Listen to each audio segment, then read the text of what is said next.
Hi friends, അപ്പോൾ ഇന്ന് നല്ലൊരു കിടിലൻ ടേസ്റ്റുള്ള ഒരു സ്നാക്സ് റെസിപ്പി ആയാലോ. അപ്പോൾ അതിന് വേണ്ടിയിട്ട് 3 കപ്പോളം മൈദ എടുത്തിട്ടുണ്ട്.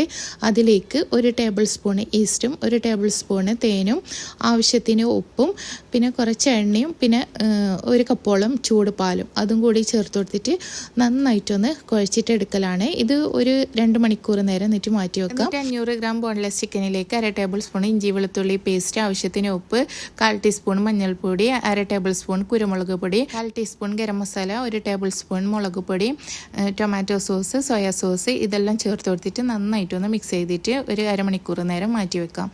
എന്നിട്ട് ഇത് ചൂടായ എണ്ണയിലേക്ക് ഇട്ട് കൊടുത്തിട്ട് നല്ല പോലെ ഒന്ന് ഫ്രൈ ചെയ്തിട്ട് എടുക്കുക. എന്നിട്ട് ഫ്രൈ ആയിട്ട് വരുമ്പോൾ അതിലേക്ക് ഒരു 2 സവാള അരിഞ്ഞതും 1 ക്യാപ്സിക്ക അരിഞ്ഞതും ഇതെല്ലാം ഇട്ട് കൊടുത്തിട്ട് വാടി വരുമ്പോൾ 1/2 ടേബിൾ സ്പൂണ് ടൊമാറ്റോ സോസും 1/2 ടേബിൾ സ്പൂണോളം സോയാ സോസും ഇതും ഇട്ട് കൊടുക്കുക. പിന്നെ മല്ലിയില ഇട്ട് കൊടുത്താൽ ഇത് റെഡിയായി. എന്നിട്ട് ഇതിൻ്റെ മുകളിൽ ഒരു 3 ചീസും കൂടി വെച്ച് കൊടുക്കുന്നുണ്ട്. ഇത് ഓപ്ഷനിലാണ്, വേണമെങ്കിൽ വെച്ച് കൊടുക്കുക. അങ്ങനെ ചീസും വെച്ച് കൊടുത്തിട്ട് നമ്മൾക്ക് ഫില്ലിങ് റെഡിയായി. അപ്പോൾ മാവ് നല്ലപോലെ പൊങ്ങി വന്നിട്ടുണ്ട്. ഇനി ഇത് ചെറിയ ഉരുളകളൊക്കെ എടുത്തിട്ട് ഇതാ കയ്യോടെ തന്നെ ജസ്റ്റ് ഒന്ന് പരത്തി എടുത്താൽ മതി. എന്നിട്ട് ഇത് ലോ ഫ്ലെയിമിലിട്ടിട്ട് ഒന്ന് കുക്ക് ചെയ്തിട്ട് എടുക്കലാന്ന്. അപ്പുറം ഇപ്പുറം എല്ലാം മറിച്ചിട്ട് കൊടുത്തിട്ട് ജസ്റ്റ് ഒന്ന് എണ്ണയൊന്ന് തടവി കൊടുത്തിട്ട് ഇതൊന്ന് റെഡിയാക്കിയിട്ട് എടുക്കലാന്ന്. അപ്പോൾ ഞാനിതെല്ലാം ഒന്ന് ചുട്ടെടുത്തിട്ടുണ്ട്.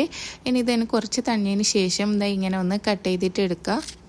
എന്നിട്ട് ഇതിലേക്ക് കുറച്ച് ടൊമാറ്റോ സോസും മയോണൈസും ഒന്ന് സ്പ്രെഡ് ചെയ്തിട്ട് കൊടുത്തിട്ട് ആക്കി വെച്ച ഫില്ലിങ്ങില്ലേ അതൊന്ന് ഇട്ട് കൊടുത്തിട്ട് ഇതിൻ്റെ മുകളിൽ മോസറല്ല ചീസും അതും കൂടി ഇട്ട് കൊടുക്കുക. എന്നിട്ട് ഇതൊന്ന് നന്നായിട്ടൊന്ന് പ്രസ് ചെയ്തിട്ട് എടുക്കുക.